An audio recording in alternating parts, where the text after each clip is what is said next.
Do you remember when the humble 5-door hatchback was all the rage amongst families? It seems a long time ago, doesn't it?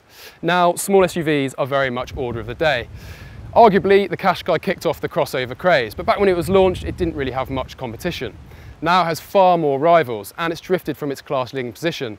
In order to get back there, it's now had a facelift for 2017. It gets a new look on the outside, an upgraded interior and infotainment system, and retuned suspension for a keener drive. So, is this facelifted Nissan Qashqai now a class-leading car to drive? Well, the short answer is no, but it isn't all bad news. You see, Nissan has made changes to the steering and the suspension, namely its springs and the dampers, but we'd be hard pushed to actually tell any difference.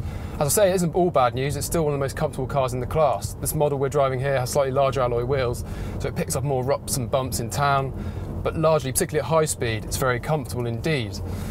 Also, refinement, petrol and diesel engines we've tried on this launch have been hushed even when pushed hard. The trouble is, even though they've made changes to the steering, it still isn't as agile as a Seat Ateca. The steering just feels quite heavily, sort of artificially sluggish, and ultimately the Seat just feels more eager to change direction. There have been no interior dimension changes with this facelift, so the Qashqai still provides some of the best space for 4 adults in the class.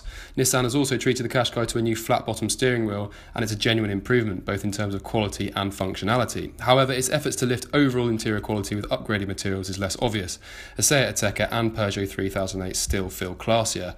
And the same goes for these rivals' infotainment. Unfortunately, Nissan's Connect system is starting to feel dated both to look at and use despite its upgrade for 2017. So the big question is, has the Nissan Qashqai reclaimed its position at the top of the small SUV class? Well, as always, we'd like a UK drive and our full review process before making a firm decision.